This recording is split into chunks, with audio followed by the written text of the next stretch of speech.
Peace be with you. In the Quran, in the 17th chapter, verse 31, God tells us, "And do not kill your children out of fear of poverty. Surely we provide for you and for them. Surely to kill them is a great wrong." People have been killing their children throughout history, and in the time of Prophet Muhammad, peace be upon him, they would wait till they were born, and then they would kill them by burying them in the sand. Now, most of the world has moved past this practice of where they kill their children after they're born, but out here in the West, they still kill their children. They call it abortion, and they kill approximately 800,000 lives. They stop about 800,000 lives per year in America alone. They kill 800,000 children every year. Now, some people will say that abortion is not killing, and they will say it is a moral thing to do. So as a physician, because I feel that the medical establishment is misinterpreting or misrepresenting the situation and not giving patients adequate information for informed consent, I wanted to talk about it because it is an important thing, because killing your own child is probably the most gruesome thing any human being can do. So let's start with the term abortion. There is a term this is a term that separates the mother from the action. It creates cognitive dissonance to where mother no longer feels that she is murdering something, right? That she no longer feels that she's murdering the child. Therefore, this action is therefore encouraged. So when they use word abortion, instead of saying we're gonna kill this kid for you, they are encouraging this action. The second thing the medical community does is basically they say, oh, it's just a clump of cells, it's not alive. Well, it is alive. What is life? When the egg and the sperm unite, a complete set of DNA that completely defines a person is formed immediately, and that person will not gain any more genetic information throughout their lifetime. After that first cell is created, assembly process begins that goes on until you are like 20 years old. So that building process, when you stop it, you stop life. And it doesn't matter at which point you stop it for it to be stopping of life, therefore killing. So it is alive. If we would find one cell on Mars, what will we say? We found life on Mars.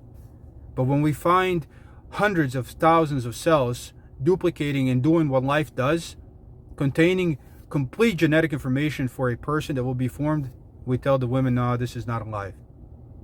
It is lying. And when you lie to patients, what you deny them is informed consent.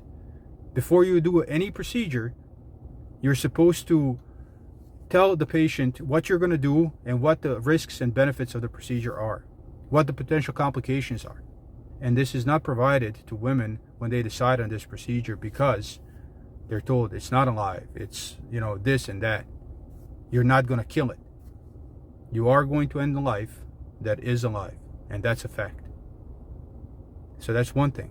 And then the medical establishment, I look at doctors and they will resuscitate a miscarriage. Like, let's say you have a miscarriage.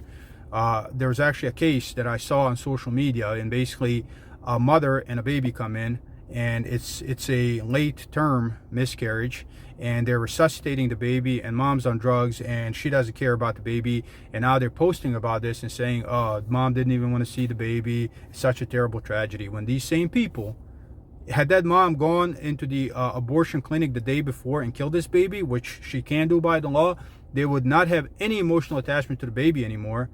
They would have it for the mother.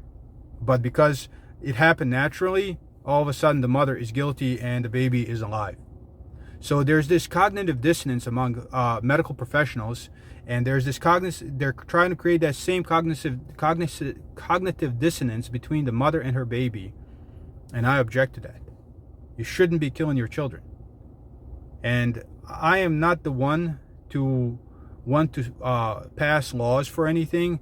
Technically, I guess I am pro-choice, if you want to call it that, because I do care for those children, but I care for them in a sense like I care for starving children somewhere, overseas. I can't help them, and I know I can't help them, but I don't think I should be forced to participate in their murder by tax money being used to pay for these things, to pay for murder of kids. You shouldn't kill your children. Now, if you decide to kill them, then that's whatever. I can't stop you. But you really shouldn't, you should not kill your children. Why does that have to be told? Peace be with you.